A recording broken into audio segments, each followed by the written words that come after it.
এখন ডাক দেন, দেখেন সমন্বয়কদের পিছনে 1000 মানুষ পান কিনা হয়ে গেছে। এখন অনেকে মাস্টারমাইন্ড হয়ে গেছে, অনেকে প্রধান মুক্তমুখ হয়ে গেছে। সমন্বয়ক হাসনাত সার্জিস এখন জমিদার হয়ে গেছে। তারা এখন এসপিডিসি নিয়োগ দেন, আবার বিশ্ববিদ্যালয়ের শিক্ষকদের শপথ পড়ায়। এইসব যোগ্যতাহীন সমন্বয়করা ডক্টর ইউনূসকে ডুবাবে। সমন্বয়ক হাসনাত সার্জিসকে ধুয়ে দিলেন ভিপি নূর।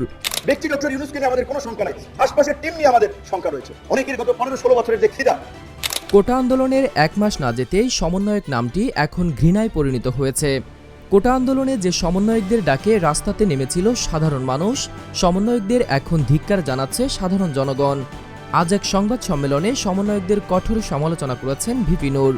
তিনি বলেন, সমন্বয়করা এখন সবকিছুর ক্রেডিট নিচ্ছেন, আন্দোলন নাকি তারাই করেছেন।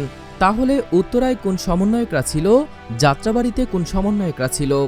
সমন্বয়করা এখন নতুন জমিদার তৈরি হয়েছেন। তারাই এখন শিক্ষকদের শপথ পড়ায়, আবার তারা এসপিডিসি নিয়োগ দেন।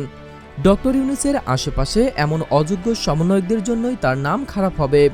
এই সমন্বয়করাই এখন বৈষম্য করছে। এরা যে এত ক্ষমতা দেখাচ্ছে, এখন এদের ডাকে 1000 মানুষ দাঁড়ায় কিনা তা পরীক্ষা করতে বলুন। এদের এখন আর কেউ চায় না, এদের বাড়াবাড়ি রাজনৈতিক দলগুলো মেনে নেবে না।